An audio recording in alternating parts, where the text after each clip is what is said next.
odowan umat Oromo umat segala tu pikir karena orang ini selalu lupa. Di sini aku ini kamu tadi rakor nak tahu sih rajete asing detanya kami dewa jentan galatoma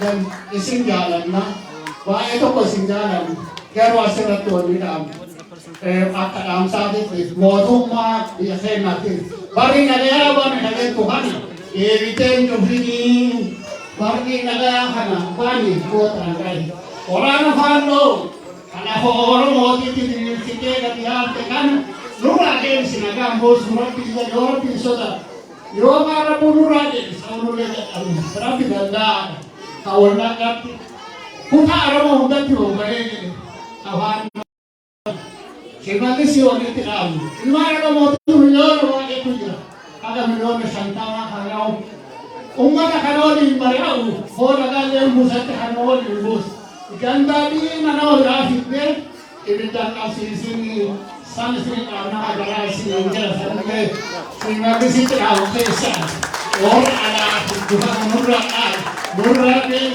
kan nungguin mana kan nungguin punya dia nak jadi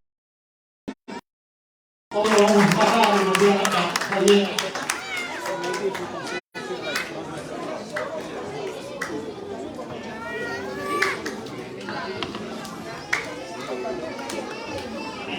Okay. Can you help me with managing this? Or you can if you can. Okay. Yeah, just make sure that making sure that it's keeping that.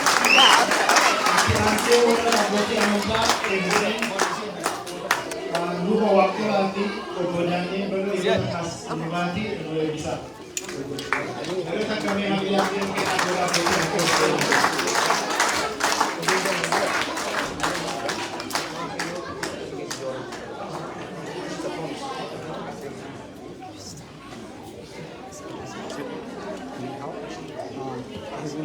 If you can manage this one, yeah, can I touch it? Really help us out. We can just sama wakilio sama orang bayi wakilio kita na bukannya warga mereka sampai saat ini I can manage it. So you need a mic or no? Mic you may find how some money. Lepas itu. Azab.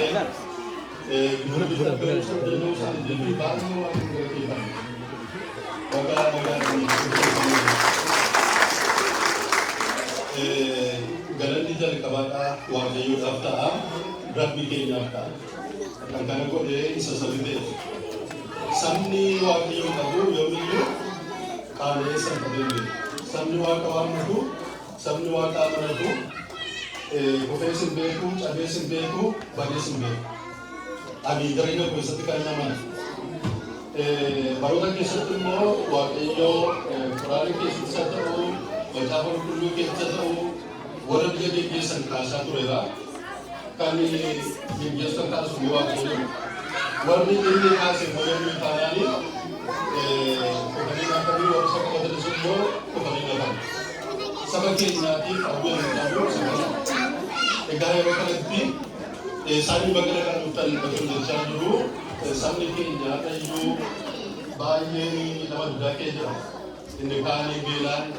Nikan waranan, nikan ke itu kabu, ke sabanti, ke sanabe, mati sanabe, mana tu baca, cakap tiga hari raja cakap di desa, ada bukan itu. Sangka kami alto ko, yoga kaki sante, lapa tu kale, karena kalbina bonus untuk bikin lapa makan. Tension untuk kotif. Ito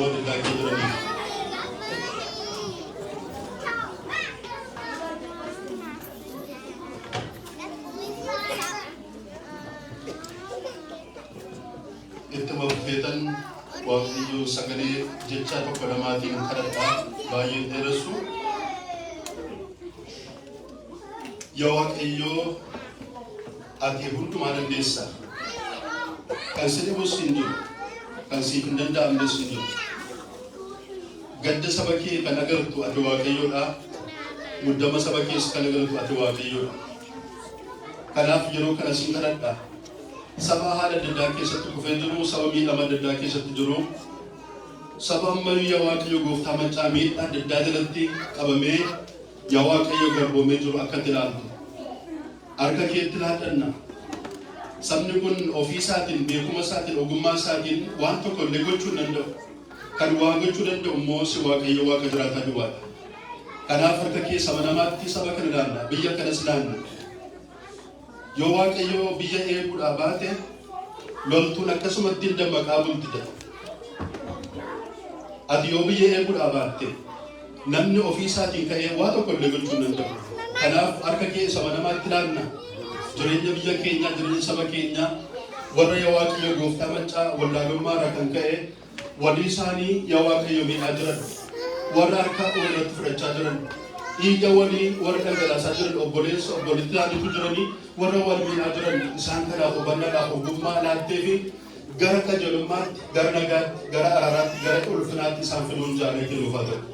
Bolota keenya Bobbaqalaa Garbaa akkuma kana obboleessa keenya Obbo Jawaar Mahammadiin yaa Waaqayyo eegumsa gootee fi hama hundumaa isaan ooftee miidhama isaan keessa turan keessatti yaa gooftaa gara isaanii gortee guyyaa kana immoo yaa gooftaa nagaadhaan iddoo kana akka isaan ga'an waan isaan goote obbolota kana nuuf kennuu keetiif warra yaa Waaqayyo bor biyya geggeessan biyya bulchuu danda'an gidduu keenya waan nuuf kaafteef guddaas galateeffanna. Maqaan kee bara baraan eebbifamu.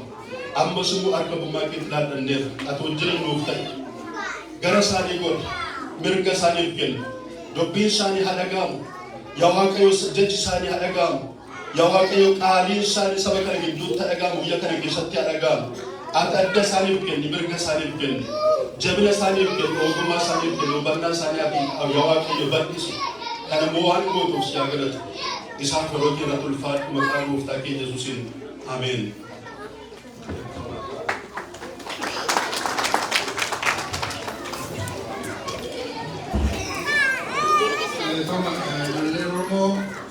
Ini semeros kenya untuk bulan sini batu. Kerana saya ke semua tadi dalaman pada negara kami asal India, negara Muslim, negara Islam. Kerana saya ini perhatikan ofiko waktu pada abang kias waktu pada gue, abang kias waktu guratan, abang kias waktu hari gurat cerita ini. Ijanis nagar tu akanis ka mundan desu nanti. Kanafi ummanni Oromoodha ummata gaarii ummata rakkatee beelahee waaqa yaadatu tun tahin ummata qabu ummata quufaan erga quufe booda waaqa yaadu ummanni Oromoodha. Gadi fageessaa yaalaa kana jecha namas ni jedha. Kanaafi keessatti guddannee tarii hoggaanni qabsootti dabalamne obbo Jawaarii inni dandeenyu ta'uu danda'a. Obbo Baqqalaanii waggaa lamaan tokkoon hangafa. Garuu yommuun qabsoodhaan keessa turree goosaan karaa irra dubbatan obbo Baqqalaan akka gaariitti beekaa garuu inni dhugaa ragaa beeraa sana qabsootti dabalamne garuu miidhaan uummata keessa dabala. Deebisee eenyuun iyyuu haa ta'u fidee garaan sin danda'u itti dabalamaa waliin ta'e. Kanaaf dhalli Oromoodhaa haala lafaa ga'ee jira. Ajjeefamaa as geenye hamma biyya har'aatti waraanni nurraa dhaabbanne kutaatu haa ta'u. Harka caalaatti immoo yommuu United Nations keessa dalagaa ture UNHCR seenee hoggaaf nama 50,000 ol Somaaleedhaa gad deebi'aa ture qubachiisaa ture. Karaa Baalee, karaa Booranaa, karaa Arsii keessa qubachiisaa ture. Uummanni 50,000 ol wajjin haasa'aa wal qunnamee waan afaan Oromoo beekuu fi qaxarame dhagaagaa. Dhalli Oromoodhaa United Nations keessa seenuu dandeessu yommuu kabajaa dhagaa. Kanaaf bishaannee as geenye. Bakannee dhufnee as geenye. Ikoonoomii kiristiitii ijoolleen Oromoodhaa as jiru. political refugee, United Nations acceptance and the Moscow Pass. Kan, atau waktu ini kita dengar kan boleh debina. Agak kabante agak buat jadi orang. Nufaro na pesa origenya. Waktu kurang cuma apa? Umat Kenya, daerah Kenya kanisa karara tinggalkan.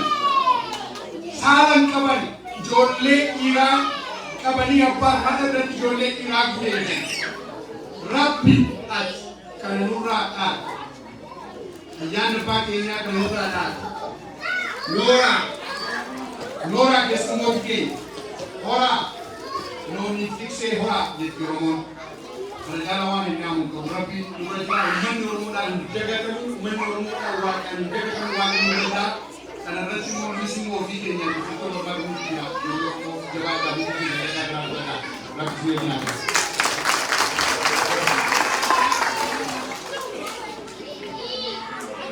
Bismillahirrahmanirrahim. Alhamdulillahirabbil alamin. والعاقبة للمتقين ولا عدوان إلا على الظالمين. الصلاة والسلام على رسول الله صلى الله عليه وعلى آله وأصحابه وسلم تسليما كثيرا. أما بعد، السلام عليكم ورحمة الله وبركاته. السلام ورحمة الله وبركاته. أكواهد من دبني أوفي بوتاني كيزمالي أوفي سالي تكوتاني أكون أقول أتاني تسمياتات لنا obboleewwan keenya obbo Qarqaree fi Jawaar Rabbiin isin jaalatu isin jebee hedduu gaafa isin agarsan isin hidhamtaniitiin rakkoo keessa jirtanii isinitti dhaga'a. Nuti ammoo warri ala kana jirru waa hedduu taane hedduu dhukkubsan dhukkubbiin keessa hin baane dhukkubi. Kenapa baga Rabbi nagaan isin baasne amalee Rabbiin ati Rabbiin ummata kiyyaa isa natiisa sun siyaatiis warumatti gamalichuufi addaan isin hin baafne dhugatti namni dhugaan deemu zamana keenya kana keessatti hedduu hin jaalatan nama dharaatu jaalatamu jecha. Kanaaf obboleessa kiyya obboleewwan kiyya Rabbiin isin tawfiiqii sun ofiisin hafaa qabu. Garuu yoo nan jedhu akka amantaa kiyyaatti ummanni keenya bal'aan ummanni islaamaa warri amantaa hin hordoftan waan takka isiniif dhaama.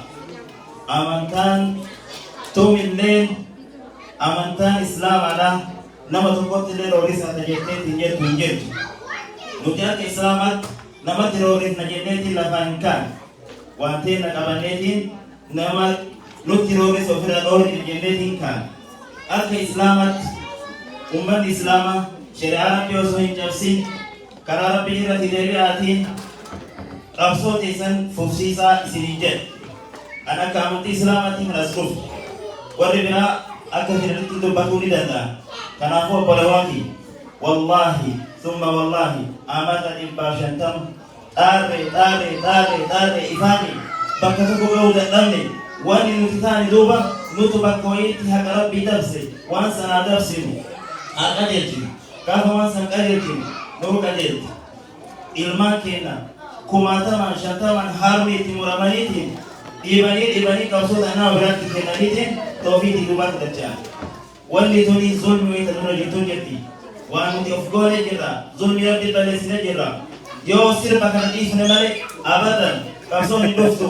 Sirba kana dhiisaa isin hin jedha. Wassalaamu alaikum warahmatullahi wabarakatuh.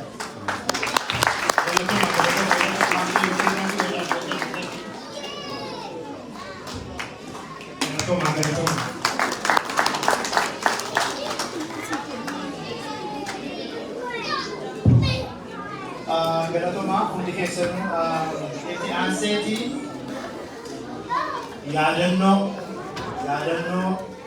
hacee guyyaatii fi yaadannoo Haacaaluu Hundeessaati akkasumas wareegamtoota Oromoo maraaf maqaa hawaasa Oromoo koominiitiif maqaa Oromoo naannoo kan jiru hundaanii yeroo takka yaadannoo goonuuf Hajee guyyaa xiqqeessanii yeroo takka yaadannoo deeqaa lama ol kaa'atii yeroo takka yaadannoo goonuuf.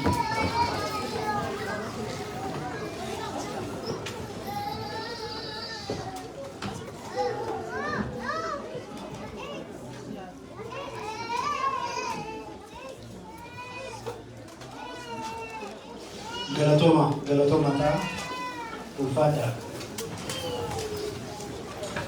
Akkuma marti keessanuu beektan qophiin har'aa inni walgeettii har'a walgeenneef simannaa hooggantoota siyaasaa Oromoo kan paartii KFO Koongireesii Federaal Oromoo tiin hoogganamu obbo Baqqalaa Garbaa, obbo Jawaar Mohammediin tuurii Waaqaamuu Imala Galatoomaa sagantaa marii hawaasa diyaaspooraa Oromoo akkasumas sabaa sagalii impaayera Itoophiyaa keessa jiran hunda waggoota walgeenye. Maqaa koree qopheessituu sagantaa tuurii Galatoomaa magaalaa Chicaagootiin obbo Baqqalaa Garbaa, obbo Jawaar Mohammed baga Rabbii mana hidhaa keessaa isin baasee maatii keessaniif saba isin jaalatan wajjin waraanuuf isin geessee jira.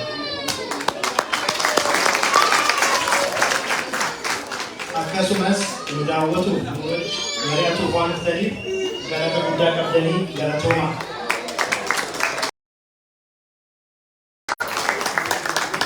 Hawaasni Oromoo Chicaagoo isin jaalata. Hawaasni Oromoo Chicaagoo isin kabaja. Dhufaatii keessaniif gammachuu guddaa qaba.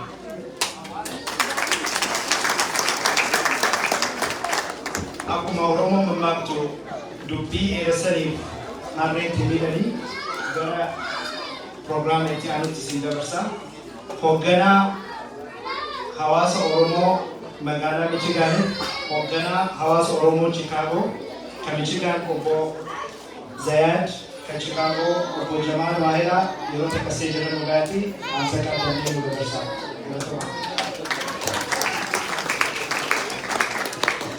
Zayad yeroo takkasuu.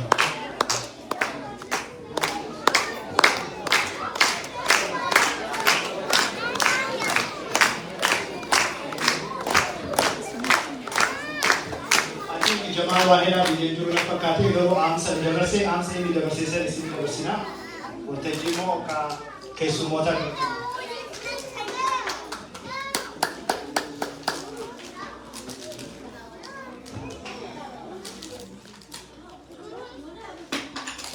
Assalamualaikum warahmatullahi wabarakatuh. Assalamualaikum. Selamat datang sila abang ko yan sila so ano to sa tebare na ato ang hawas ng Oromo Chicago dan ang mas start cara ng kesnif itu Galatoma organization na opo Baqqalaa Garbaa obbo Jawaar Mohammed baga Rabbiin hidhaa diinaa jalaa isin baasee qaama Oromoo argisiise kan ija keenya arguu keenyaan gammachuu kan keenya guddaadha. Rabbiin galanni haa ta'u.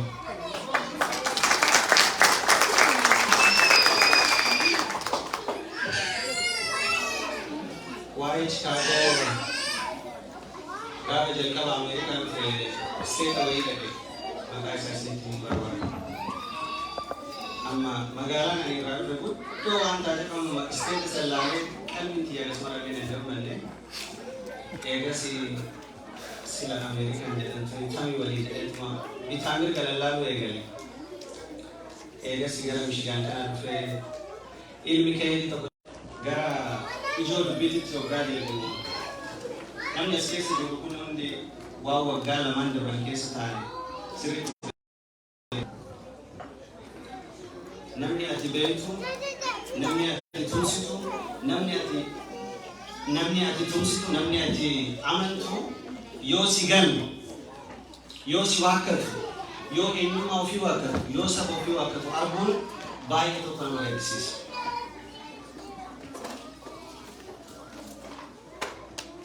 Hedduu nama gaddisiisa. Akkasitti dhumne yoo yaadattan bara 2017 keessa aboo yaa Jawaar nu dhiisii wayyaanee nu haa garboomsitu jedhaa ture uummanni yoo yaadattan. Bakka nu dhiisi ga'e garbummaan wayyaa ilmaan duraan fichisiisinii hin gayaa dhaabii qabsoota nagahee sadarkaa jedhurra gahe. Gaafas hooggantoonni Oromoo kan biyya keessa jiran akka Baqqala Garbaa fa'aa lubbuu isaanii aarsaa godhanii ilmaan isaanii of duubatti dhiisanii uummata kiyyaaf jedhanii hidhaa seenanii hidhaa keessaa uummata hooggananii warri as jirullee akka umriitiif miti akka kennaa rabbiitiif qabsoo isaanii irratti cichanii wayyaaniin daaraa taate rabbi daaraa isii haa godhamus. Rabbi daaraa isii haa godhamus. Inni waan facaafate haamata. Waan facaafate haamata. Sanbira dabarree gammachuu akka wanni inni dalagaa ture waan biraa ture jechuudha. Maraafuu akkasiin kanaan xiqqoo wantoonni garaagaraa waliin nama godhamanii islaamaa haasayaa. Rabbi waan dalagu kana hunda akka eeguma dalaga. Kanaaf yeroo hedduu namni waa'ee seenaa Nabi Yusuf kaasa. Nabiyullah Yusuf Quraana keessatti seenaan isaa beekamaadha. Baay'ee keessatti illee seenaan isaa beekamaadha. Obboleeyyantu boollatti darbe. Akkasuma obboleeyyan boollatti darbitee Arabi immoo boollatti hin darbine achi keessaa baasee mootii godhee an akkamatti asii achi ilaalee argaa akka jaritu mootii taatu Rabbi Mahamad keessoo.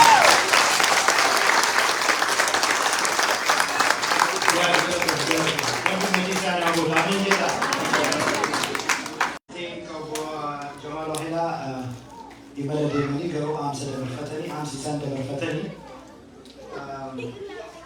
keessummoota qeena maraafuu kan waltajjii kanarratti argamtan waltajjii kanarratti argamuuf yaaddanii sababa akkasumas keessummoota keenya kan isteeta biraarraa dhuftan kabajamtoota keessummoota keenya obbo Baqqalaa Garbaa obbo Jawaar Mohammed hundi keessanuu baga nagaa dhuftanii turtii gaarii isin haa ta'u jedhanii isin hawwanii aamsa kana dabarfatanii. Itti aansee yeroo takka hamilee guddaan adde Seenaa Jimjimoo Chicaagoo irraa Doodeemtuu Olaa Oromoo Legacy Leadership and Advocacy yeroo takka isteejii irraa aamsa qabdu yeroo takka hamilee guddaan naasifadha.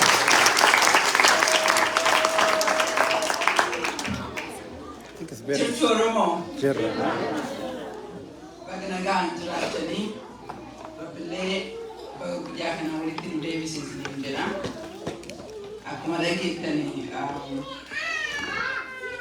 Leslie Kongahii warroonni karaa fagoo irraa dhuftan olloota keenya Michigan warroonni as keessaa dhuftan warroonni sagantaa kana midhaagsitan keessatti filattoonni hammam akkasiin galeeffatee fardii beeku. Iddoo galatoomaa isin jedha. Anillee akkuma warra kaawwanii warra karaa waggaa tokko cinaa hiriyoon dhooge yaadaan maraache ofollaallee halkan takka takka hin boonnaa silaa akka fedhii kennaa otoo bakka jijjiirre jennee yaannaa. Jarri namaa ol ta'anii otoo hin ta'ini mara jarri beekan kanatu karaa keenya jennee warra mataa keenya dhoofsisaa turanii Rabbiin bagaa sitti walitti nu fidee isin jedha baga nagaan baatan.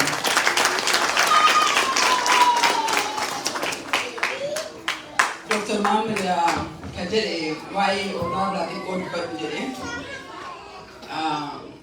taayitaa kan natti kennee jira garuu akkuma beenu haadha guyyaa oolaa irraa dubbisee dubbatu hin ta'in guyyaa warri kalee hirriban dhoogee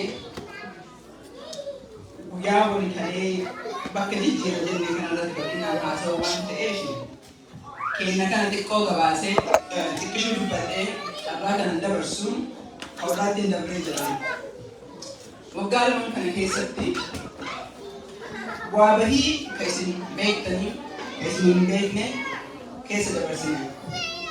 Akka ollaatti yoo gaafni dubbadhee jedhe bakki nu hin taa'in jiru including White House, including European Union Human Rights Council barruu resolution akkananii biyya adda addaa kan darbe keessatti akkamitti qabxiin Oromoo itti gale kaleessumti maqaa Koongiresiin Portland Oregon aadaa barreessee jira jedhanii jedhamu.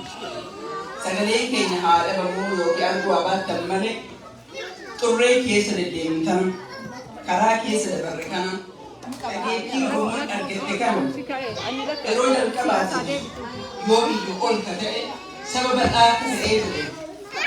Biyyattii sana qofa otoo hin ta'in gaanfa Afrikaatiif illee nageenya Oromoo keessa akka jiru warroonni kalee mootummaa hadha aangoorra jiru kanaaf xurree baase.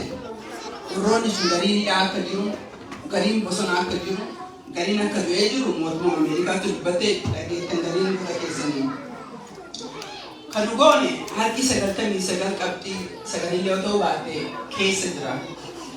Yoo maal jettanii kan duubatti iyyuu kana otoo hin ta'in akkuma beektanii mammaaksa tokko kan jedhu dhukkubni yoo keessa jiraatiin qaalaa homaa sin godhu jedha. Jijjiiramni kan dhufu keessaan malee alaan qofaan keessattuu keessaan adii guddaan dhufee jira. Jijjiirama mootummaa ilaalcha mootummaan addunyaan keessattuu mootummaan Ameerikaa ilaalcha Oromoo irraa qabu haasaan haasa'amu barruuleen bahu even sometimes directly ta'uu baatee jedhe gocha nu goone gocha isin gootanii jechuudha. Sandabree fakkeenyaaf dhiyeenyuma kana torbaan lamaan duratti naannoo Oromiyaa keessatti namni 70 saba afaan Amaaraa dubbatamu jedhu ajjeesanii jiranii beekamu. Oo yaadattan taate waggaa lamaan dura warri kun yeroo Haacaaluun du'ee warri kun hidhamee jedhee nuti hiriira baanee nafxanyoonni akkamitti garagaltee addunyaan marti akka waan Oromoon bineensa ta'etti naheetiin lulaalee jedhe. Hadha immoo namni 300 du'ee Koongiresiin Ameerikaa kun kondaan hin goone. Very madly suuta jedhee ilaalee jechuudha. State Departmentiin godhee kana illee maaf akka godhee qofatama. Kan qofaan miti otoo jijjiirama guddaa godhuu baannee jenne akka warri aangoorra jiru boolla nuti qoteefi numa kanaanii deebi'anii seendaan numa kana aangoo nutti finne kanaanii inu ammoo warra nama nyaatu warra amantaadhaan warra gandaan nama qooduu fakkeessu godhaa yaalaa turanii isin agartanii wajji dabarsinee jiranitti fakkaate. Ijoolleen keenyallee bosona Oromiyaa keessa jirtu jaallattee bosonni itti bareedee otoo hin ta'in mootummaan qabsoo Oromoo kana dhiibee fidee jedhee warra kanatti dirqisiisee baasee jedhe warra sanillee hin wallaallu hin dagannuu jechuuti. Kanneen irratti qabannee mootummaan kan warra fakkaatu ammoo akka ijaaree nutti baasee jiru quba keettanii adeemtanii jirtan warrummaa waan jedhe maaliif nu fokkisuu jechuudha. Oromoon karaa maraan nyaatamaa jira. Asiinillee keenyaanillee achiinillee aragaanillee nyaatamaa jira. Akka saba Amaaraa warra faannoo jedhan keessattuu jechuudha. Kana jijjiiruuf waa hedduu godhaa jira. Hopefully wanni go'aa jiru mul'ataa jechuudha. Kana keessatti waggaa lamaan dhufe kana keessatti waa lama hedduun argee jedhamu. Inni tokko gahee Oromoon hangam ofitti garaa akka jabaatu qabiinsa Oromoon cabbisa irratti hangam akka inni harka keessaa qabu argee jedhe. Diina hamba fagoo irra keenya keessa nu beeku tuffii qofa otoo hin ta'in yoo nu ajjeesu bineensi nu nyaachisaa ture. Empire diiguuf yaallu jibbinu tana keessatti gaheen Oromoo hangam akka qabu nutti mul'isee jedhe. Garjabeen maatii keenyaa garjabeen galachuudha. Gara kaaniin ammoo waggaa lamaan kana keessatti carraan argatee saba addunyaa qofa otoo hin ta'in saba Oromoo keessatti kan argee jedhe. Sometimes tokkummaan keenya tokkummaa kaayyoo otoo hin ta'in jibbiinsa namaarraa walitti tokko ta'an. Walitti jibbiinsa nama tokkooti. Akkamitti isa qophifna? Akkamitti isa laaffisna? Tokkummaan keenya tokko ta'anii jenna. Gara kaaniin ammoo karaa nagaa jettee dubbannee jenna. Yoo yaadatta taatanii waggaa lamaaf dirqama karaa nagaa malee karaan biraan jiru jedhaa ture Warrooniidhaaf kafaa uummatuu jedhee maafii yoo jettanii tokkoffaa karaa nagaa jechuun karaa ciisanii teettee jiru karaa dhibbaa oli karaa waa dalaguu qabda sanii dalaguu qabnaa jechuudha. Maaliif jenne karaa nagaa sitti fakkaata? Diinni nu keessa jiru diina kaleetii miti. Diinni nu keessa jiru diina qawwee qofaan ajjeesnee baasuu isa diina nu keessa jiru qaama keessa jiru kaansarii suumiidha. Diina kana ammoo achiillee kan du'aa jiru asiillee kan ajjeesaa jiru keenya yoo ta'e keenya waan ta'eef dirqama waliin kennee dubbannee mana gachuu qabna. Diinni kun ammoo nu ajjeesaa jira keenyuma dhugaa nu ajjeesaa jira gaafii hin qabu garuu hoo ka beekuu qabnu warri aangoo irra jirullee ka beekuu qaban ka ajjeesaa jira ilmaan ofii obboleeyyan ofiiti. Garuu qabsoon kun itti fufi malee tasgabbii Itoophiyaadhaa fi naangaanfa Afrikaatiif illee dhufuu hin danda'u. Kanaaf yaadatan taateef naashinaal daayaloogii waggaa tokko cinaa ol waggaa tokko modern hafi jedhu jechuudha. Daayaloogii jedhanii dubbatan. Akka jarri yaadanii fi mootummaan Ameerikaa akka indoorsii godhu barbaadanii turan. Indoorsiin goone riizalti goone. Sababaan isaa maali? Keessattuu lola noonsanii irratti haa qabbaneessuun haa karaa badu malee lola inni Oromiyaa keessatti godhaa jiru. Hidhaan uummataa akka itti fufe uummata Tigree qofaa miti keessatti uummata Oromoo xalayaan kalee bahee sana mul'isee jira. Gabaabinatti yoo isin jedhu jijjiirraa guddatu dhufaa jira. Ani ammallee burjaajama kana keessatti yeroo uummanni hamileen kenna galiin cabee jedhee galiin karam deemaa jirra kana irratti iftoomina nama mul'atee jira. Of course jalqaba irratti warroonni akka Baqqalaa warroonni akka Jawaar wajji waan jiraniif karaan keenya iftoomina jedhee naamee jira. Itti aansee OLA mootummaan Shimallisillee haa godhatu malee kan nuuf lolaa jiru bosona Oromiyaa keessa waan jiruuf hanga jedhu sun jirtu yoom iyyuu tuffatamu jedhee naamee jira.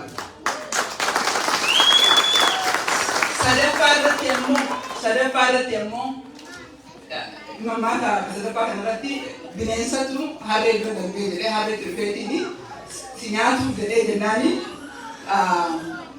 na nyaatni ani jaartii maaf godhaa dargaggeessa na duuba jira jetteen jenna okay jedhee dura darbee jedhee dargaggeessa dhabee jennaan deebi'ee meeshaa jirtaa jennaan duratti gartee abbaa ofii hulattiin jedhee kan hin jedheefi addunyaa irratti Oromoon akka eenyu ta'e addunyaan illee Itoophiyaan illee yeroo jalqabaatiif yoo ta'u bartee jirti Oromummaan tasuma hin baddu.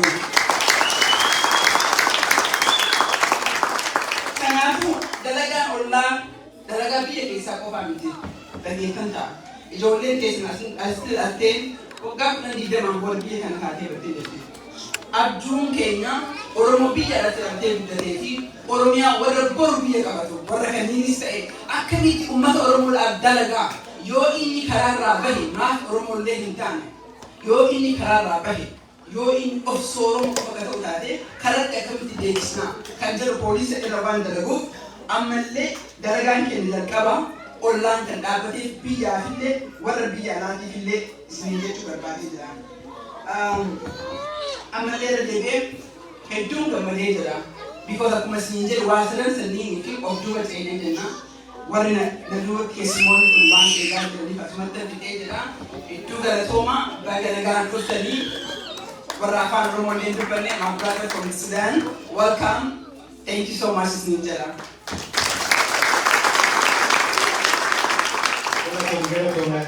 Hooggantuu olaa OLA Dr.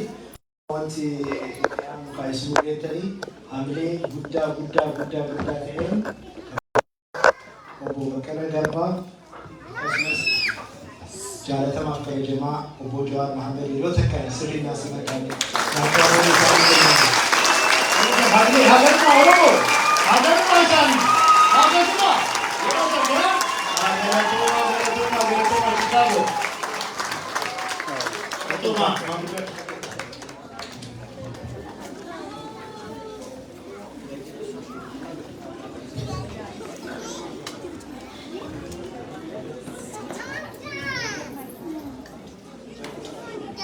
Come on. I know. Kalau mau sedikit dulu nih.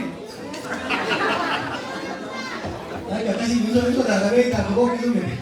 Dulu dari ini panji akan jalan aku boleh suara. Insan mana kau kita? Ini lah apa kali dulu dari ini. Chicago. Iyo dulu waktu itu kumada itu. Bara orang leadership jadi itu. 2006. We are getting old, man. 2006. 16 years ago, we have 16 years ago. It happened to be in the first town where we raised money. This community gave me the first money to do something for all people.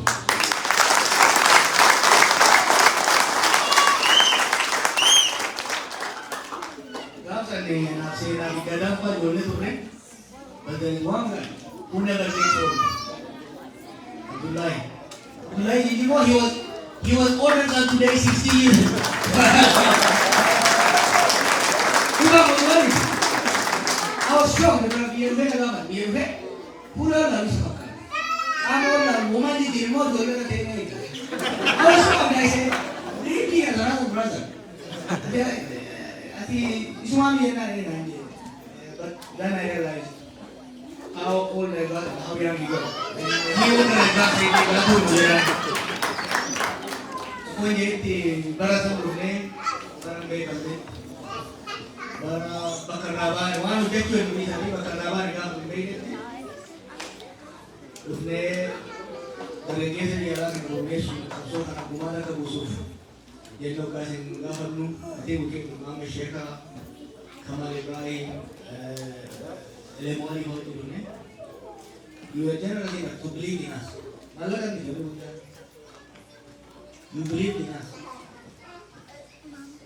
boleh tu oman deti oma bufti lo nyate le dinalo betul kan mu hati hati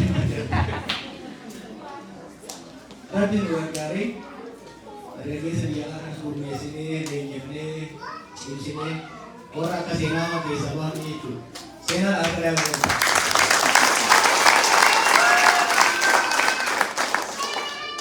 Lagi ada kota sanggati. We focus on building individual capability. Kayak mana Romo? Mata udah innovatif juga deh, itu udah deh. One dan Salah kan ada hujan. One dan kamu rumah sana di, kamu kerja sana di. One jadi kalau hujan, jadi kamu boleh try. Rumah sana kalau kau gaya ini, hujan apa? Warna barat sana hujan jatuh lagi. Lagi kenapa itu lagi itu kenapa lagi saya nak untuk usaha ini. Many of the people that orang itu kan, aceh sama ini. Karena investment di kesa di dalam bandi buah busa juga itu.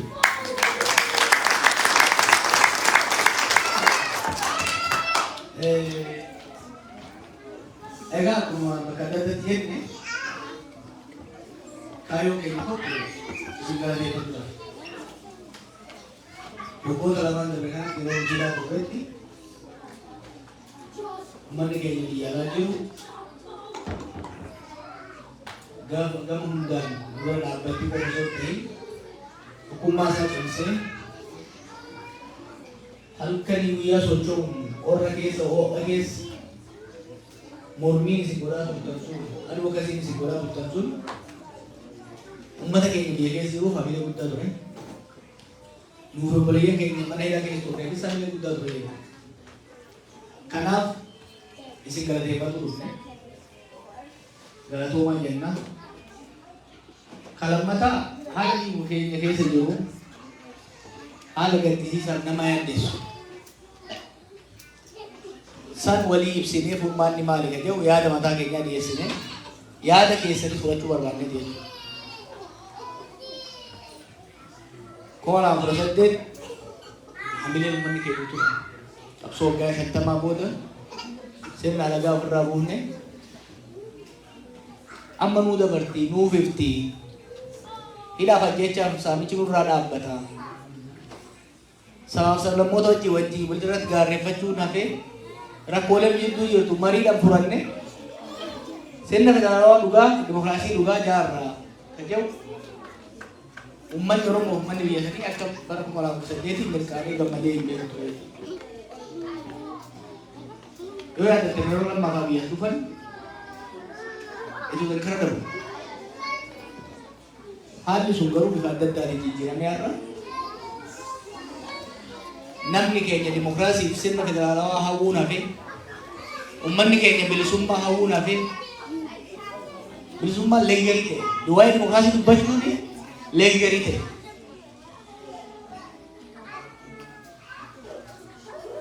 Mirgi jiraachuutu wabiin jiraachuu uummanni dhabee jechuudha. Jeequmsi wal waraansi hammaachuu irraa kan ka'e akkuma agartan kana duumessa hamaa haala hamaa uummata Oromoof hawaasan immoo biyya sanii irra dhufee jira.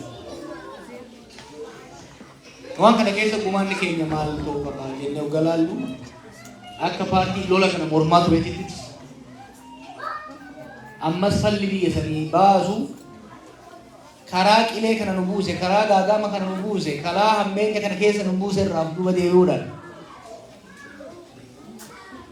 humnaan wal cabsuu yaaluu dhiifnee warra wal mari'achuutitti deebi'uu barbaachisa. Kanaafuu akka paartii qabsoo nagaa irratti hirmaatee jiruutitti mootummaan karaa badiirraa deebi'ee qaamolee hidhatanii isaan falman hunda wajjin waliin mari'atee lola erga dhaabatee booda nus dabalatee warri biyya sanitti gurmoofnee dantaa siyaasaa tarkaanfachiisaa jirru hunda walitti dhufnee sabaa fi biyya baraaruun yeroon isaa amma jenneet kan socho'aa jirru. Kun maal akka ta'e egaa bakka hundatti haasaa waan turreef kanaas immoo mana keessa akka hin ta'e intarneetii waan dabruu koo qabda. Nu ammas wanni dhaabnu irra caalaa mariitti deebinaa biisuu gaagama hamaa keessa uummanni keenya rakkoo nageenya rakkoo dinagdee rakkoo hawaasummaa hamaa keessa jiru. Kana keessa baasuudhaaf sirriitti itti yaaduu barbaachisa. Tasgabbaa'anii itti yaaduu barbaachisa. Fala barbaaduu barbaachisa. Falli sun immoo karaa balaa asii dhufee karaa haaraa barbaaduu barbaachisa. Yaadna kanarratti alagaan biyya siyaasa irra deebalee booda irra jireessa yaada sirraa fudhachuudhaaf yaadni soo jiraate yaada sirraa fudhachuudhaaf carraa isinii kennina. Imalli godhaa jirru gara Molambiitti deemaa jira. Magaalaa tokko lama qofannu hafe. Kanaaf carraa isinii kennina ammaaf obbo Baqqalaa kan kennu.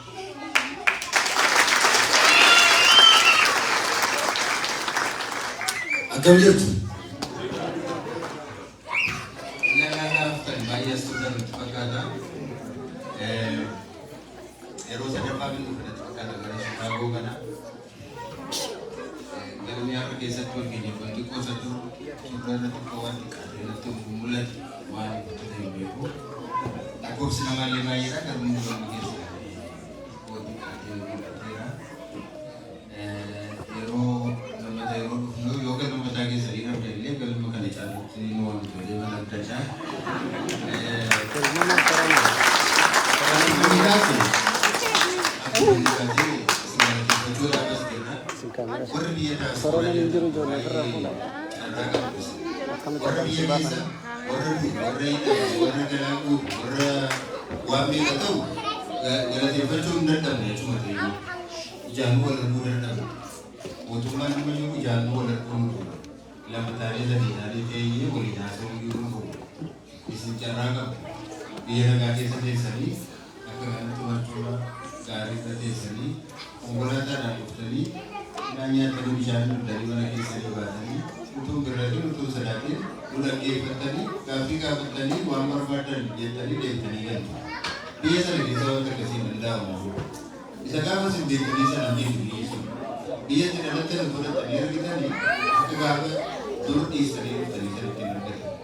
Nama sana akan beritahu kita kolfi gammachuu hin jiru ijoollee daa'imni akka ijoollee keessanii galan taphatan biyya sana keessa wanti nyaatan hin jiru waan biraan nu dhiisan wanti uffatan hin jiru ilmaan boruu jechuun akka durii gammachuu jechuun miti abaarsa jechuudha wanti afaan gahaa hin jiru wanti nyaachisan hin jiru wanti uffisan hin jiru wanti fi mana barumsaatti ergan hin jiru nagaan hin jiru yoo gadi baatee deebitee galchiisee namni beeku hin jiru yoo ilaalu ilmi gaafa ka'u silaati hin gammadu yookaan hojjetee baratee wayii tokko naaffisaa yookaan fuudhee gaa'ela qabatee maqaan oomishisaa akkoon argaa waaqayyoon argaa waan akkasii jedhama inni wanta akkasii jedhama ilma gaawwachuun rakkoo manatti hin dandeessan mana keessanii kun sirraffitanii ajjeesanii fidanii balbala keessanii fidachuu ta'uu raamsa jechuudha waan akkasiitu jira biyya keessa isin warra carraa qabdaniidha waan gumaachitanii waa gootanii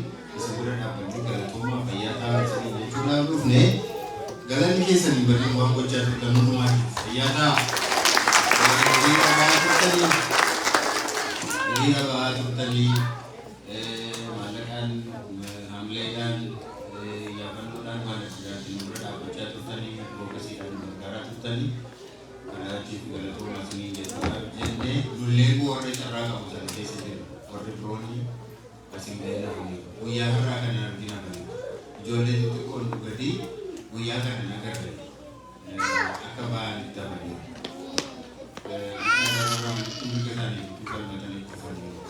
yookaan immoo mana barumsaa dura qabiin gadi naafamee yookaan bakka tokko ga'anii hiriyaa isaanii dura ga'anii tun deebiin haafamee nuyi warri carraa qabnu hidhamnee hin hiikamuu iyyuu sababii carraa qabnu waaqayyo nu gargaareeti malee nama meeqatu nu biraa kufe nama meeqatu nu biraa kufe gaafa nuti hidhamne galgala nama meeqatu du'ee mure gaafa sana biyya sana keessatti duutii akkuma dubbachaa as geenye lakkoofsa nama meeqatu nama xiqqaa maal xiqqoodha soddom xiqqoodha afurtama xiqqoodha jechuu jalqabame amma dhibbaan lakkaa'uu jalqabame guyyaatti nama duwwachuu namaa jechuudha biyya sana keessa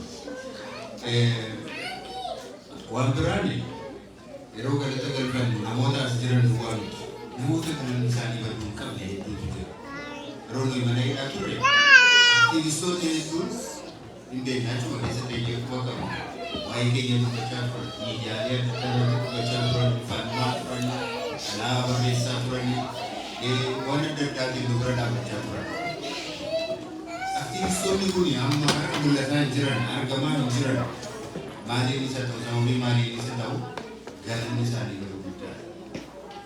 Lubbuun hidhamne tokko isaanii mana rabanii bulu galata nama balleessuu sirrii miti.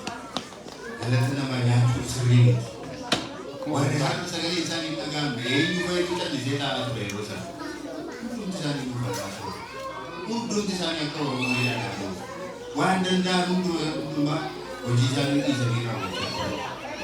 Har'a garuu hin jiran. Mufatan isa ta'u, olii isaanii mufatan isa ta'u, garuu hin nageenya. Lollee galateeffannee hin beeku. Garuu cubbuun isaanii hin galateeffatin hafuu jechuun cubbuudha dhugaa cubbuun. Maqaa isaanii bakka tokko nuti oomne hin dandeenye. Nu biraatti hin hafne. Mana isaanii hin bunne. Sabbii keessa dhaabbatanii eessa dhaabbatanii isin bira bu'anii aadaan adda addaa dhageessisaa hojii isaanii dhiisanii hojii hin turan. Galanni isaanii guddaadha malee. Dabalee miidiyaaleen yeroo sana miidiyaan Oromoo jedhamu hundumtu waa'ee keenya dubbataa ture. Waa'ee hidhamaa dubbataa ture. Har'a immoo jiran lollee isaan bira dhaqee galateeffannee hin beekne. Cubbuudha badiidha dubbaasaa dubbanne. Eessa jiru miidiyaaleen Oromoo kan eessa? Akka lollee akka waan irratti baanee dubbannu kan isaan irratti baanee dubbanne hin beekne. Garuu cubbuudha dubbaasii tumaati. Miidiyaaleen Oromoo kan afaan isaanii qabatanii jiran yeroo sana hundumti isaanii nuuf barbaada turan hundumti isaanii sagantaa isaanii karoora isaanii tokkoffaa godhanii kan iyyaa turan. Kanaatiif ammallee bakka jiranitti yaa dhaga'amu sagaleen keenya galanni isaanii ta'a ammallee galata guddaa isaanii ta'a. Isinillee gara fuulduraatti kanuma amaleeffachuun barbaachisaadha. Waan galanni ta'uuf qaama galanni ta'uuf galata kennuufiin barbaachisaadha. Karaa biraatiin yeroo dubbannu dhaabbileen adda addaa gurmaa'ina adda addaatu ijaarame eegasiiti fakkeenyaatiif ka poleettiin keenya seenaan gaggeessitu isaan booda kan ijaarame Isaan kun hojii isaanii dhiisanii baay'een isaanii hojii mataa ofii qabu. Garuu geejjiba ofii isaanii danda'anii, baasii isaanii danda'anii, maal godhanii kan itti dadhabaa turan, kan yeroo isaanii itti balleessaa turan jiru. Namoota kan akka qabsaa'otaatti namni ilaalu jiru. Garuu yeroo tokko yoo isaan dhufanii akkas gochuudhaaf jenna akkas nu godhaa yoo isaan jedhan illee akka nama waan biraatiif deemuutti illee yeroo nuti lakkoofnu illee jira. Garuu galata namaa balleessuun sirrii miti. Nama Oromoof qabsaa'u, nama saba isaatiif qabsaa'u, nama mirga dhala namaa guutummaatiif qabsaa'u bira dhaabbachuun barbaachisaadha. Asiisa ta'u, achiisa ta'u, eenyusa ijaaru, eenyusa ijaaru. Nama mirga namaaf falmu bira dhaabbachuun galata galfachuun siif ta'a galanni jechuun barbaachisaadha. Seenaa galanni siif haa ta'u. Warri biroonis hedduutu jiru, dhaabbilee hedduutu jiru. Gurmaa'ina sadarkaa addunyaatti amma koominiitiin Oromoo warri Austraaliyaa, warri Awurooppaa irra jiran, US kana keessa kan jiran, Kanaadaa kan jiran wannoo tokko qabu, jaarmiyaa wayii tokko qabu. Isaanillee amma humna isaanii hundumti isaanii bakka jiranitti jaarmiyaaleen Oromoo hojii hojjechaa turan. Kanaafi jaarmiyaalee kana hunduma isaanii galateeffachuu barbaada. Amma gara xumuraatti sababii deemnuufi nama hambifnullee hin qabnu. Akkuma tokkoon keessan galata qabdan miidiyaaleen kunniinis, aktivistoonni kunniinis, jaarmiyaaleen adda addaa sadarkaa kamitti kan ijaaramanis keessumaatii immoo biyya kana keessatti jaarmiyaa baay'een yoo ijaarame akka hamaatti hin ilaalina, akka gadheetti hin ilaalina. Gaariidhaa ijaaramu baay'ee isa ta'u waan dandeessanii bira dhaabbadhaa isin gargaaraa isin mee yaadi kee maal hojjette akkamittiin ijaaramte maal gochuuf immoo karoora qabda jedhaatii gaafadhaa. Yeroo biraa immoo yoo gargaartanii ittoo ta'e immoo yeroo biraa si gargaarree turre isinoo sochii gochaa hin jirtanii maal hojjechaa jirtan jabaadhaa yoo isaan hojii hojjetan jabaadhaa yoo isaan hojii hojjechuu dhiisan immoo lakkiin gaa bu'aa isaan argine isa si bira dhaabbanne yoo bu'aa isaa hin argine jechuun barbaachisaa. Dhaabaa abaluutu ijaaree abaluutu keessa jira abaluutu jiru abaluutu hoogganaa abaluutu jedhina. Dhaabaa Oromoon ijaarte hundumaa keessa dhaabbadhaa gargaaraa. Waan fedhi isa ta'uti gargaaraa tumsaa yaadaan bira dhaabbadhaa. Nama tokko duwwaan ilaalina, qaama tokko duwwaan ilaalina, paartii tokko duwwaan ilaalina, bakka tokko duwwaan ilaalina. Akkuma faranjiin jetteedha asiis kana keessaatii kan bahu na hin beeknu kan jabaatee bahu jabeessaa deemna. Isa fooyyee qabu fooyyee godhachaa deemna. Nama jabaa keenya immoo jabeeffachaa deemna. Yommuu inni ol ka'u miila isaa qabnee gad harkisuurra gargaarree kana gochuun kee gaariidha. Kana gochuun kee immoo gaarii nutti fakkaatu. Kana jabeeffadhu jedhanii gorsaan bira dhaabbachuun wal cabsuu, wal abaaruu, wal irratti duuluu, gamaa gamana dhaabbatanii dhagaa walitti darbachuurra bifa kanaati wal bira dhaabbachuu. Yoo namaa ta'uu dide kan dhaaba sanas haa ta'u, kan nama sanas kan gurmuu sana yoo yaadi sana namaa ta'uu dide adeemsa yoo namaa ta'uu dide callisuun gaara. Callisuu qofti gaara. Ani kana keessa jiru homaa siin kennu, homaa siin godhu, homaa sitti hin dubbadhu ati akka beektu ta'e jechuun gaara. Oromoo irratti hin duulina, hin barreessina, hin dubbatina. Sooshaal miidiyaa irrattis baatanii walii keessanis waliin cabsina, seenaa walii hin tuqina. Waan an godhe yoo jiraate akka nama tokkotti ati kana gooteetta. Waa'ee haadha kooti, waa'ee abbaa kooti barbaachisaa miti. Waa'ee lafa itti dhaladhe, waa'ee amantii kooti barbaachisaa miti. Waan an hojjedheen nama daalaa, waan an dubbadheen, waan an barreesseen, waan an godhuun adeemsa gooteen nama daalaa. Nama hundumuu bifa kanaatiin madaaluu yaala. Waan biraa hundumaa irraanfadhaa. Bakka kamiisa dhufu eessatti isa dhalatu amantii maaliitti isaa amanu umriin isaa maal isa ta'u abaratu isaa dhiyeessus maal godhe maal jedhe inni jedhu duwwaan gaala. Ilma eenyuuti intala eenyuuti haadha manaa eenyuuti abbaa manaa eenyuuti jechuun barbaachisaa miti. Kun hundumtuu barbaachisaa miti. Yaada keenyaan wala madaallu nama yaada isaa nuu ta'e biraa dhaabbannu. Dhaaba yaada isaa nuu ta'e biraa dhaabbannu. Kabiraan immoo maal goona akkuma nama jedhee callisuu homaa sitti hin kenninaa hin abaarinaas asii hin baay'isa achi hin baay'isitti hin jedhinaa callumeedhaa dhiisaa. Kun adabbiidha ofuma isaattiyyuu gaadha kunumtiyyuu. Adiraama keessan walitti hin duulinaa. Isa ormi nu salphisu inni ormi nu irratti duulu iyyuu nu gaa walii keenya irratti duuluu haa dhiifnu. Wal salphisuu haa dhiifnu. Wal abaaruu haa dhiifnu. Wal fudhannee cabna malee wal fudhannee sayyuu gahuu hin dandeenyu. Sababii kanaaf ishee kana duwwaa akkasinitti na yaadanii isin gaafachuu barbaada. Karaa biraa saba keenya irratti duulli jiru duula hedduudha. Quba qabduun dhumti keessan waan haaraa waan isinitti hin qabu waan.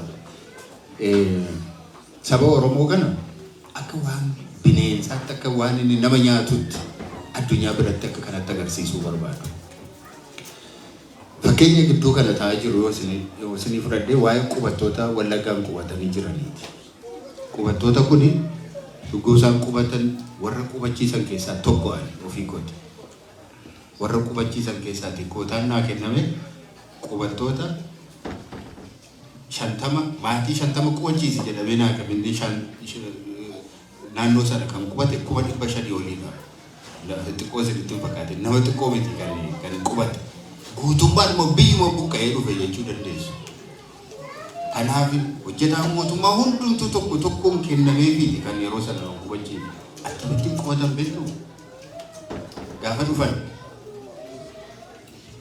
adeemuu hin danda'anii konkolaataan irraa isaaniitiin bu'uu hin danda'an. Konkolaataan irraa nutu baatee buusa ture. Bishaan qopheessinee eenna ture. Nyaata qopheessinee eenna ture. Godoon nuti ijaaree fi eege waan isaan irra rafan waan isaan uffatanii bulan waan isaan nyaatan waan isaan dhugan tokko tokko maatii isaaniif kootaan nuu kennameetu bifa kanaatiin qubachiisu. Eega qubatanii immoo maal godhan? Horii fudhatanii hin dhufu. Nyaata fudhatanii hin dhufu. Meeshaa qodaa tokko fudhatanii hin dhufu. Waan hundumaa saba biyya sana jirutu qubachiisa. Nyaata isaanii kan danda'e, uffata isaanii kan danda'e, meeshaa isaanii kan danda'e. Waan hundumaa kan godheef uummata iddoo sana jiru. Lafa isaa kan kenneef kan ofii isaa keessa qubachiise uummata iddoo sana jiru. Gaafa qonni ga'u qotuus hin danda'an waan ittiin qotanis hin qaban, sanyiis hin qaban, uumaas hin qaban. Kun hundumtuu uummata naannoo sanaatiin kan kennameef. Kan sanyii kenneef uummata sanaa. Kan qonnaa isaanii, ooyiruu isaanii, maasii isaanii kan qoteef uummata sanaa. Waan hundumaa kan godheef uummata sana. Har'a uummata sanaan diina jedhu keessa dhaabbatan. Akka diinaatti lakkaa'u. Addunyaa biratti uummati sun diina ta'ee akka inni mul'atu gochaa jiru. Mootummaan kun. Isaan keessaati namoota tokko tokkotti qawwee itti kenneetu shanii akkas godhi maaloo godhi jedhee akka isaan uummata naannoo wajjin bakka itti waliin akka isaan waliin galee bakka itti godhessa. Bakka tokko tokko akkuma isaan keessaa gidduu kana amma odeessi ba'aa jirutti ofuma isaatii itti yaadne ofuma isaatii ajjeeseetu nama naannoo sanaa ajjeese yookaan immoo hidhattoota naannoo sana keessa socho'an ajjeese jedhee uummata sana bineensa godhee addunyaa irratti barsiisaa jira. Kan akkasii quba qabaatanii barbaadu. Dhugaatu wal jijjiira biyya sana keessatti. Dhugaatu bade. Dhugaatu jal'ate seeratu jal'ate. Hamaatu gaarii fakkaate gaariitu immoo hamaa ta'e biyya sana keessa. Nama nagaa barbaadutu shororkeessaa ta'e. Shororkeessaa isa biyya diigutu immoo sabboonaa ta'ee mul'ata jechuudha. Namni dhugaa dubbatu hin jiru.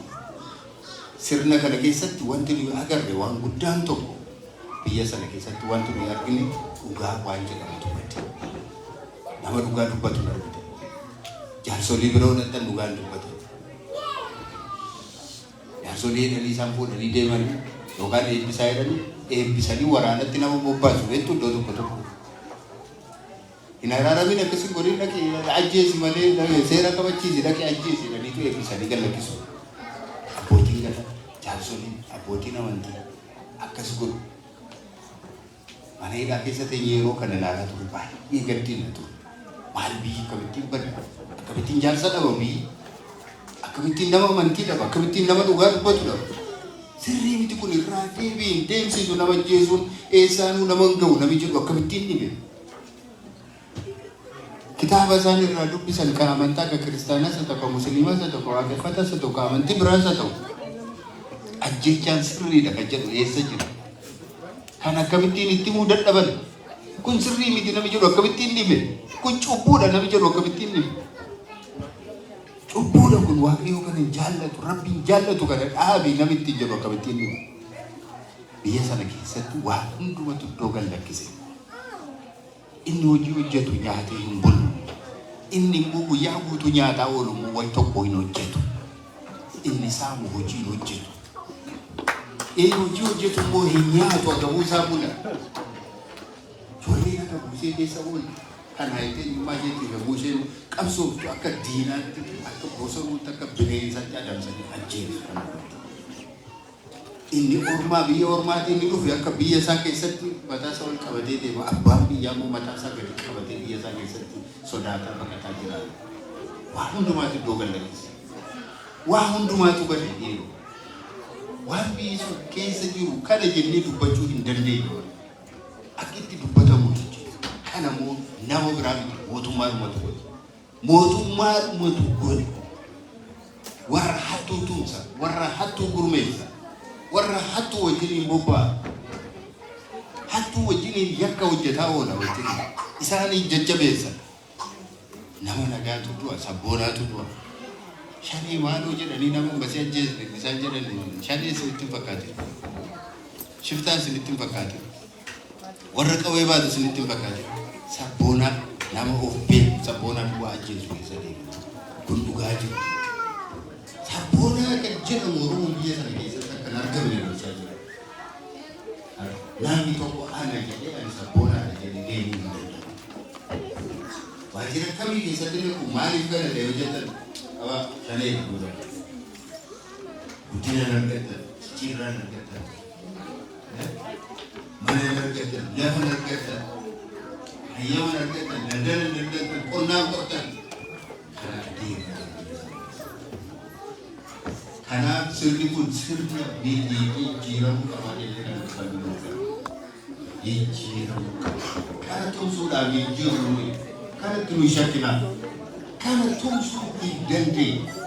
Mootummaa yakkamaa akka kana bira dhaabbachuu dandeenye. Yakkamaa mootummaa yakkamaa. Yakka duwwaa kan promootu. Cubbamaa duwwaa nama kan argisee deemu. Nama loota kan hin jaallanne, nama qajeelaa kan hin jaallanne, nama hojjetee nyaatu kan hin jaallanne. Isa waliin dha'u duwwaa maal akka qabaatu qotuu gabuutu nuti dabalame lafa si kennina, mana si kennina, kana si kennina, makiinaa si kennina jedhu duwwaa. Kana baatanii hafa walitti guuranii baatanii jiru. Kana akkamittiin tumsuu, kana tumsuu hin dandeenye. Kana wajjin dhaabbachuu hin dandeenye. Hin sodaatanaa. Kanaaf qabsoo keenya jiru jamani booda abboonni guddaa waa'ee nagaa yeroo haasofnu Musa kootii keessa rabaabatan dhiyeessi Musa mana keessa ajjeesan dhiyeessi deemu dubbatiin akkasiin godhe jechuu keenya this is not just peace. Kana miti nama dhufee fana keessaa baasu mangaagaa isaa keessaa baasu hin qabu.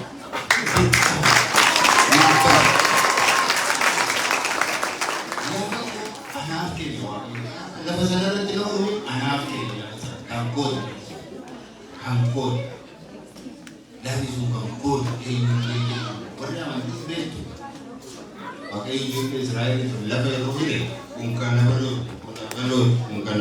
waliyyuu kennaa hin kennina dabarsitanii walitti kennaa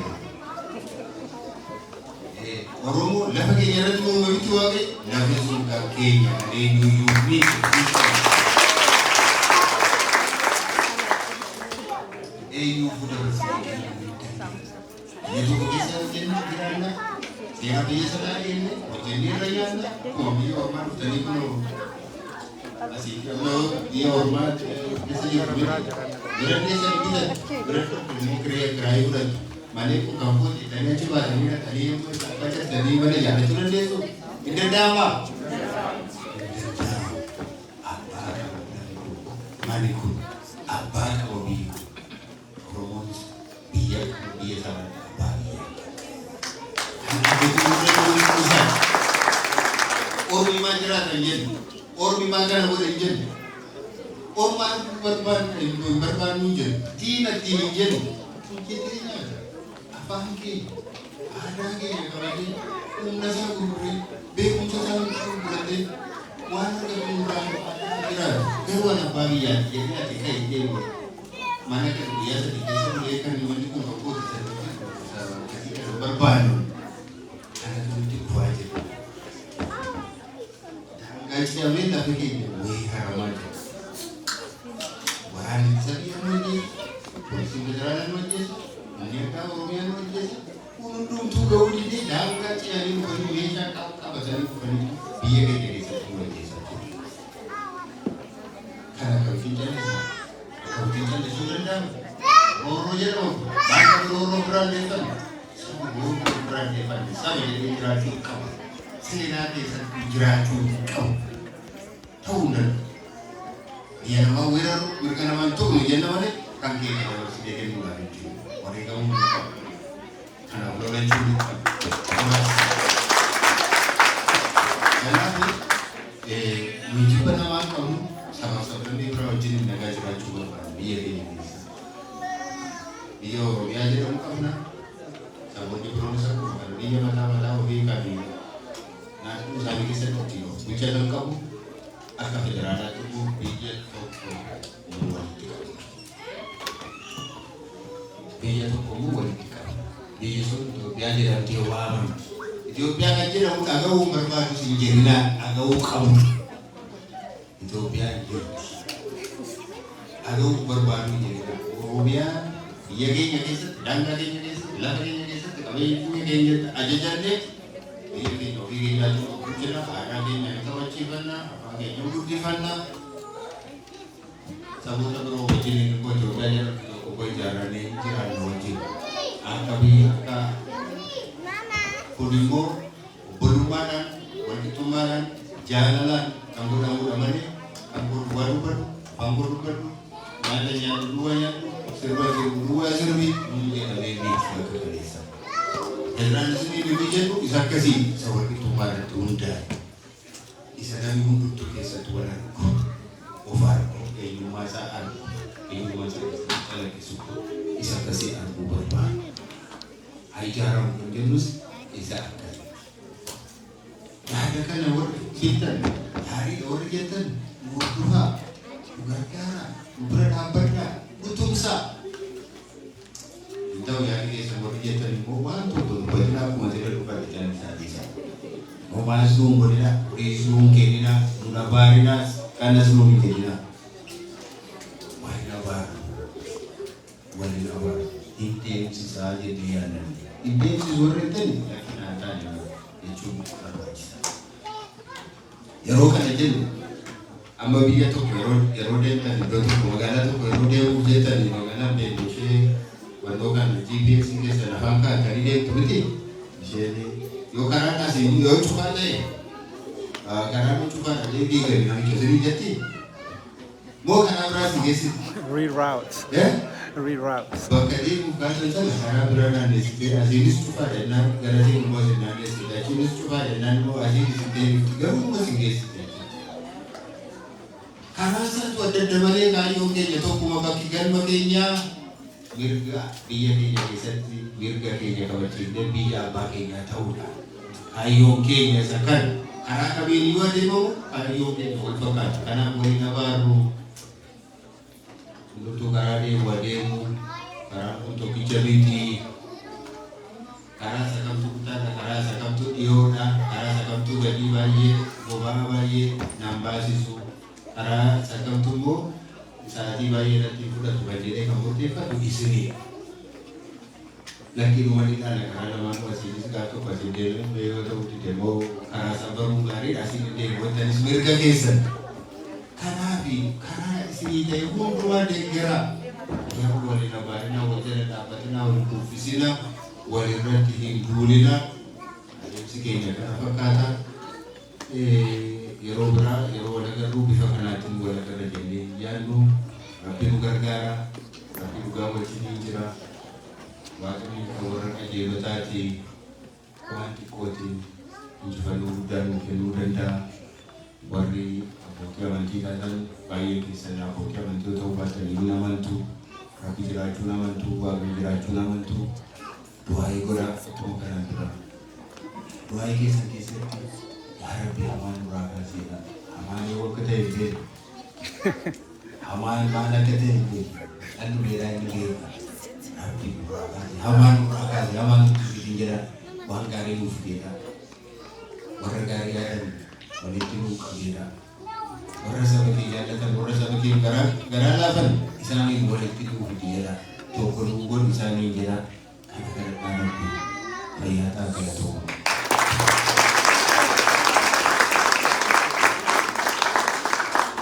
Galatooma keessan hamilee mee yeroo tokko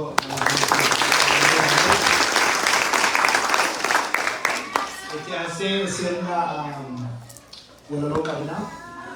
Walaloo kan qopheessitu hawaasa Oromoo Chicago keessaa hojii waaqootiif hawaasa Oromoo Michigan community keessaa Sufiyaan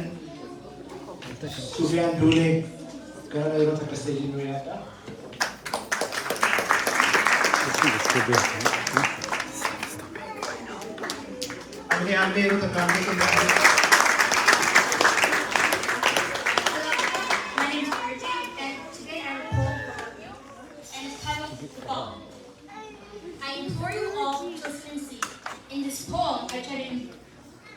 In this poem, I try to embody our struggle and pain, but don't just take it from me. From this war and struggle, there is nothing to gain. Only a few lessons can be sought, for sacrifices can be taken for naught. The Oromos had fought for many years, and finally the garden was toppled, and the world was all ears. We said, oh joy, the time hasn't stopped, we have won. But a new prophet came, claiming to be of us, yet he was none. He promised peace and prosperity, yet it was all a ploy, driving the country with barbarity. And today, honor those that fall. We keep memory alive, and they're not forgotten. We all remember that June night, when our child was already killed, and we were all put to fright. His blood was spilled, breaking that image of fabricated peace. Turmoil and chaos was sealed and brewed, order was seized, and the tyrants jailed those who went against him, facing the great fear of his sin. We wept when it happened, yet it wasn't all. Mass annihilation caused many states to fall, turning everyone against each other, to which would be a child within their mother. Then one day, among the ecosystem of riots, some prisoners were free. There's some resilience. We were taken by surprise. Could we have celebrated? Could we be liberated? And today, honor those who have fallen. We keep the memory alive, and they're not forgotten. But with all my fight for the truth, be ever so careful, even if your enemies call for a so-called truce. A tyrant has harmed us. The enemy has divided us. I warn you all, don't fall into the trap, as the enemy has done numerous absurd acts. For our leaders, don't be blind. No need for divide, simply unify. Do not be swayed by the oppressors who have chosen a horrible path. Should they be met with anything less than wrath, fight till the end. Don't you all remember the movements of the past? Don't wish those moments could have lasted. And today, I implore you to join me. Defend your identity, don't wish to be free. For today, we all honor those who have fallen. We shall keep them alive, and they will not be forgotten. A message to the tyrants out there. We wish for a peaceful and prosperous future you aren't fair. Bring the by Chalu, Abdul Jabbar, and others to justice. Free all political prisoners and stop killing innocents.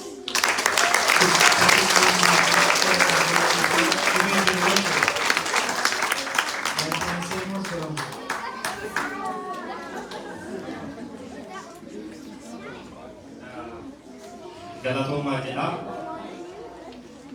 Dhiigni qeerroof qarree saba tokkummeessee walitti dhiyeessee saba gargar dhiyeessee gaafa qabsoo duraa hundumtuu hirmaate tokkummaa sabaatiin wayyaaniin bobbaate warraaqsi tiniin mukukkula shidee dhiigaaf lafeen cabee bu'aa jabaa fidee aarsaan qeerroof qarree teessoo qabatame jidduma tanatti taphni taphatame geemni argame kan jaarraaf holakkaa waadaadhaan eeguudhaaf akka hin baane harkaa haqatu argame yeroof akka dansaa gammachuun simate hunduu alaa keessaa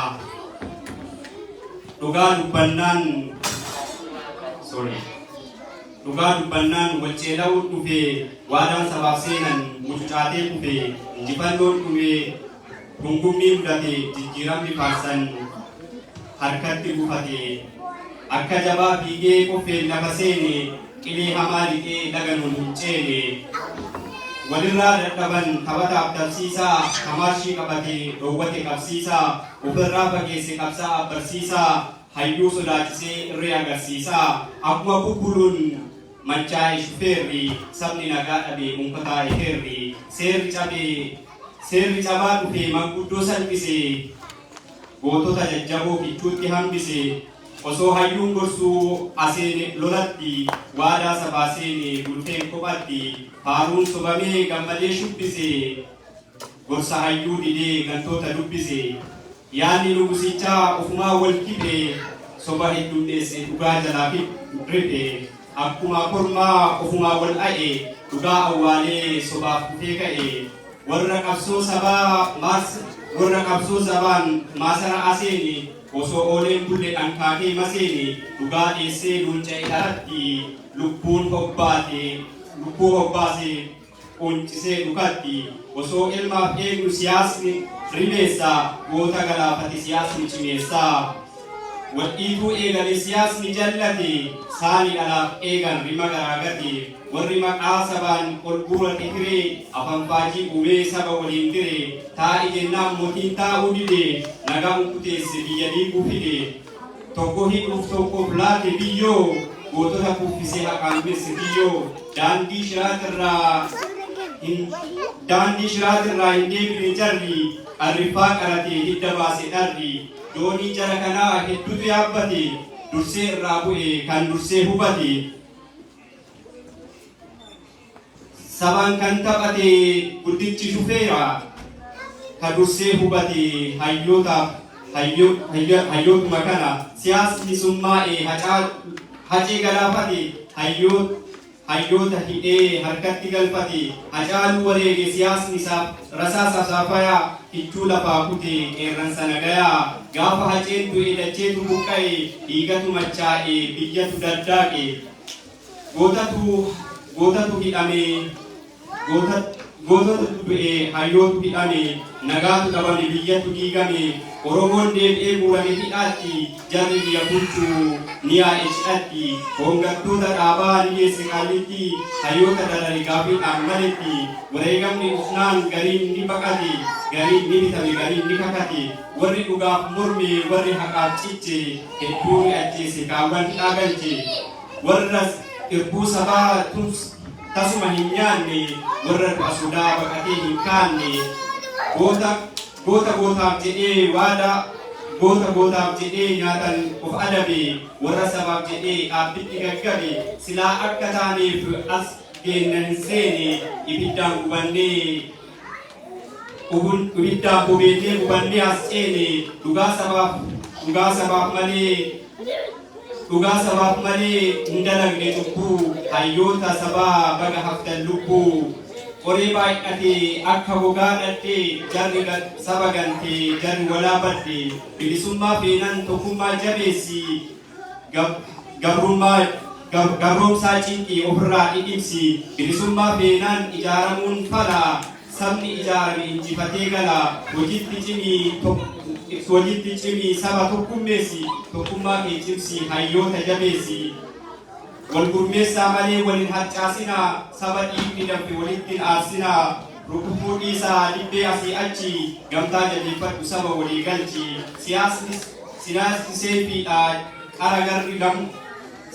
seefiidha garri maruu qara beekumsaaf maletti kottee durraa cira geejjibee siin deema siyaasni baabura siyaasni damma qaba siyaasni gaabura sabni nurraa jibbe siyaasa jibbiinsaa siyaasni jallate biyya waliin diinsa daandii hayyootaarraa hin dhaqdhaaqu lamuu tokkummaa sirreessuuf waan jallate kamuu muka tolee margee firiinsaa rarra'a sabni hamma yoomii tokkummaa dharra'a saba akka sabaatitti waliigalaa dhaabni muka dhaabni laafee hin baadhatu haafni warri hayyuu sabaa ofiin jedhu kamuu afanfaajii isee tokkummaa haa himu yoo waliin hin galle akka dhaabaatitti waliigaltee kanaaf sabni baasa gadii yaadaan tokko ta'a waltumsaa hayyoonni tokkummaan hojjedha bu'aan qabu dheefni nu haa godhu gooftaa warra maqaan tolu nu haa godhu rabbii warra bu'aan galu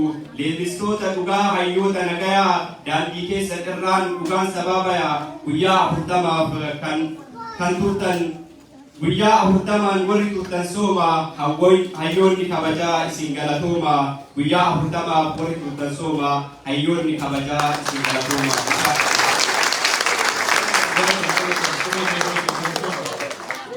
Yo no te cambié que me Ciao. Ini yang saya dironi wang kababan kamu isin menuti ada kejadian sirna menuti sirna video awal bagi nak dia awal ni kerana apa awal ni menurut saya nasi mandami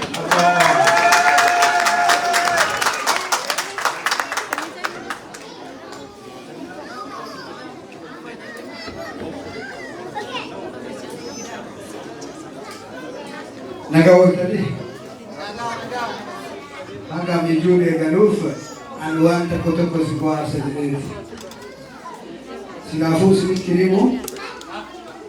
Sini masakaran ya yon miten na Chicago isani sero sadafade yani obojawari motu yero afuri animo yero masali argejara sadeno yero sadi farge Chicago community ke na umman ke na hawas unity atau ijadon isa kan ulfana ijatan wal nagayani waan ummata ufiti fi abso ufiti wal takasiya ka ulfana dem jarenos ni erani girani nuti kabendo yao akuma bekamu boda kana wana nufefi betade simulumu daragatiya kana fi wana sinti kama ko payasi nde etian sura ne waroni torbato kof nagaga kesa kistani wa hunda kompesu bilbilaf yada wa maragota durant usile isana jarata naga tofata kumite itian sunan hawasa kesas wara VIP jenne yero hunda yo sabni kenani amu fakenya sirika himu buya horsane yero saati sanit sirikne ko shari tuolgende wanda nageni betani kanafu hawasa Chicago tibe yero to kamile ufite nafuma itian suniko akumabeka muguya nama iba tokof digdami jaha fitan yero gababu kesa walga community kesa yero gababu kesa akan bakabdan jende yero saniti bakabdani wan sabab randa batar kanabatani ulfan amali amile sike kar kaya ama kubekamu hada kan aba gebatahu durang dalagang kena fundraising ki egaluh tok kadura fulatu